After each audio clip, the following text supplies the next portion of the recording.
So, ఇక్కడ జూబ్లీహిల్స్ రేస్‌లో నవీన్ యాదవ్ ముందంజ. ఇదొక నిన్నటి నుంచి అంటే ఇదొక వార్త బాగా వినపడతా ఉంది. ప్రధానంగా ఈ బొంతు రామ్మోహన్ నిన్న ఒక క్లారిటీ ఇవ్వడం జరిగింది. నేను రేస్‌లో ఉండట్లేదు అని. సో, దాని తర్వాత కొంత నవీన్ యాదవ్ వైపు ఎక్కువ మొగ్గు చూపే ప్రయత్నాలు కనపడతా ఉన్నాయి. సో, తన పోటీలో లేనన్న బొంతు రామ్మోహన్, నవీన్ యాదవ్, సీఎన్ రెడ్డి, అంజన్ పేర్లతో అధిష్టానానికి టీపీసీసీ ప్రతిపాదన. నేడో రేపో అభ్యర్థిని ప్రకటించే అవకాశం. జూబ్లీహిల్స్ ఉప ఎన్నిక రేసులో నవీన్ యాదవ్ ముందంజలో ఉన్నారా? కాంగ్రెస్ టికెట్ ఆయనకే దక్కనుందా? అంటే పార్టీ వర్గాలు అవుననే అంటున్నాయి. ఈ ఉప ఎన్నికకు అభ్యర్థి ఎంపిక కోసం టీపీసీసీ 3 పేర్లు అధిష్టానానికి పంపింది. మంగళవారం జూమ్ ద్వారా భేటీ అయిన CM Revanth Reddy, TPCC chief Mahesh Kumar Goud, party రాష్ట్ర వ్యవహారాల ఇన్ఛార్జ్ మీనాక్షి నటరాజన్, ఇన్ఛార్జ్ మంత్రులు సూచించిన పేర్లపై సమీక్షించారు. నవీన్ యాదవ్, సీఎన్ రెడ్డి, అంజన్ కుమార్ యాదవ్ పేర్లను అధిష్టానానికి పంపించారు. మరి ఇదిలా ఉంటే ఇంకొక పక్క నవీన్ యాదవ్పై ఒక కేసు అవ్వడం జరిగింది. మొన్న రఘునందన్ రావు మాట్లాడుతూ ఆయన ఒక ఏదైతే ఐడీ కార్డ్స్కి సంబంధించి, ఏదైతే ఓటర్ ఐడీ కార్డ్స్కి సంబంధించి ఏ మన గవర్నమెంట్ నుంచి రిలీజ్ అవ్వాల్సిన ఐడీ కార్డ్స్ అసలు కనీసం ఒక కేడర్ కూడా, అంటే బేసిక్గా ఇప్పుడు అతనికి ఏ పోస్టు లేదు నవీన్ యాదవ్కి, కంప్లీట్గా ఒక కాంగ్రెస్ నాయకుడు. సో టికెట్ కన్ఫర్మ్ అవుతుందా లేదా అనేది తర్వాత విషయం. నిజంగా టికెట్ కన్ఫర్మ్ అయినా కూడా ఈ ఓటర్ ఐడీలు వేరే వ్యక్తుల చేతుల మీద ఇవ్వద్దు. మరి అలాంటిది నవీన్ యాదవ్ చేతుల మీదుగా ఓటర్ ఐడీలు పంచిపెట్టడం జరిగింది. దాని మీద ఆల్రెడీ కేసు అయింది, ఎఫ్ఐఆర్ అయింది కూడా.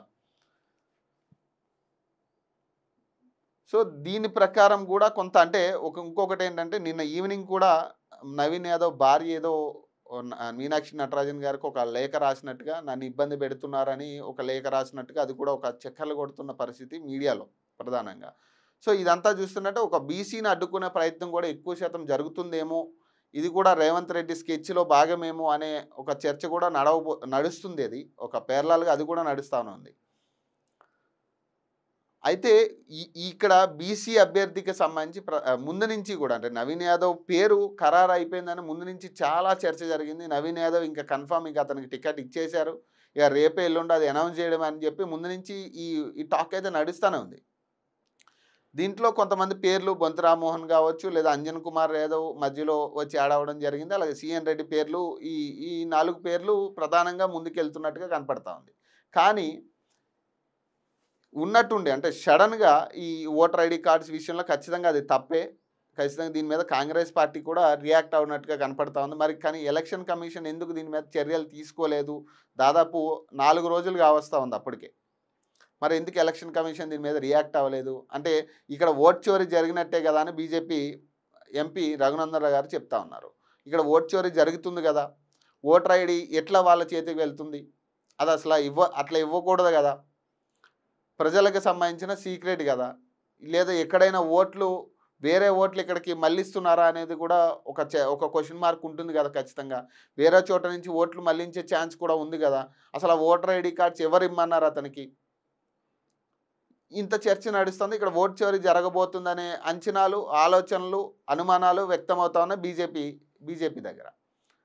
మరి దీని మీద నవీన్ యాదవ్ క్లారిటీ ఇవ్వాల్సి ఉంటుంది ఖచ్చితంగా.